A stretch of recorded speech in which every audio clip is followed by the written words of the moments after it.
Nutrition in plants. Nutrition in plants.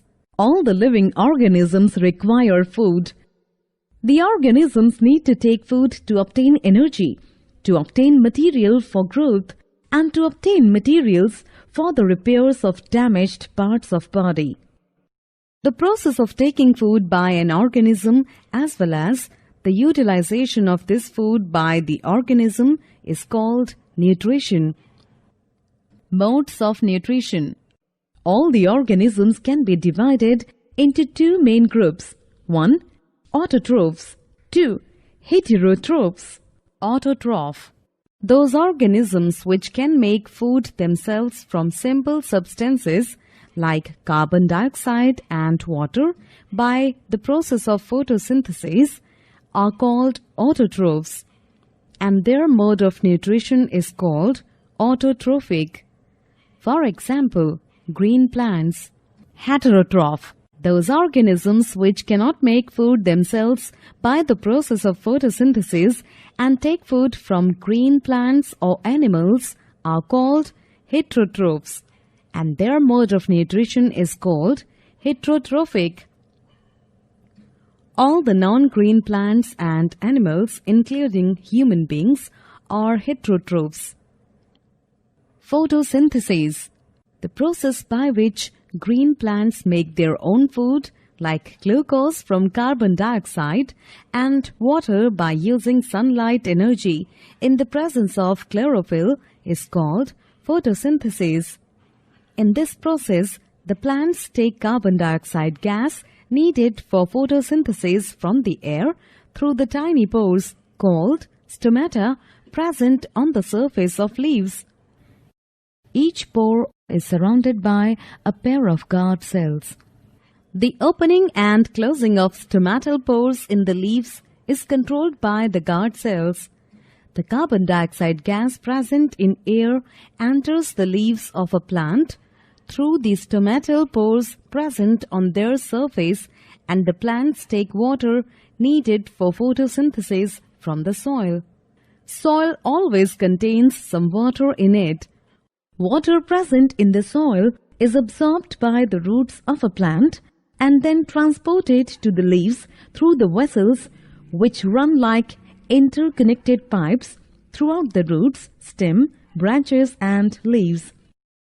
The tiny pipe-like vessels which transport water from the roots of a plant to its leaves are called xylem. Chlorophyll is a green substance which is present in the leaves of plants. In fact, it is in the presence of chlorophyll that plants absorb the energy from sunlight. During photosynthesis, the sunlight energy is absorbed by chlorophyll and is used to combine carbon dioxide and water in the green leaves to produce food, like glucose. The chemical energy gets stored in the form of plant food. So when plants or animals utilize the food made by photosynthesis, they actually use the solar energy stored in it in the form of chemical energy. In this whole process, plant releases oxygen. Leaves of various colors. Most of the plants have green-colored leaves. Some of the plants, however, have leaves of other colors such as red, violet, yellow, etc. The leaves having colors other than green also have chlorophyll in them. Photosynthesis by plant parts other than leaves. Photosynthesis takes place only in the leaves of plants. In some plants, however, photosynthesis also takes place in other parts of plants such as green stem and green branches. The green stem and green branches can do photosynthesis because they contain chlorophyll. Those stems and branches which are green in color can do photosynthesis.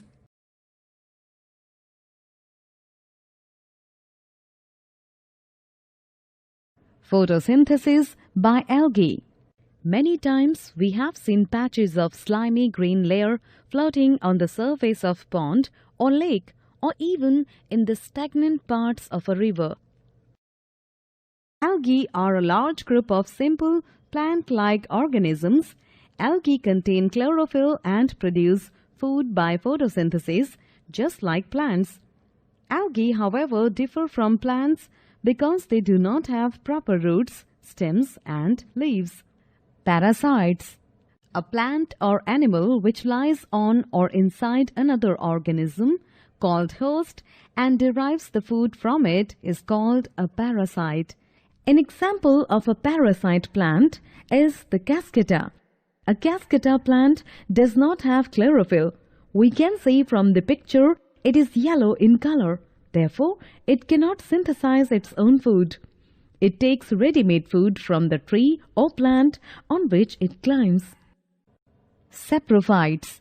Those non-green plants which obtain their food or nutrition from dead and decaying organic matter are called saprophytes. The fungi such as mushrooms, bread mold, and yeast are saprophytes. The non-green saprophytic plants such as fungi obtain their food as follows. The saprophytic plants, fungi, secrete digestive juices on the dead and decaying organic matter and convert it into a solution. They absorb the nutrients from this solution. This mode of nutrition in which plants take in nutrients from dead and decaying organic matter is called saprophytic nutrition.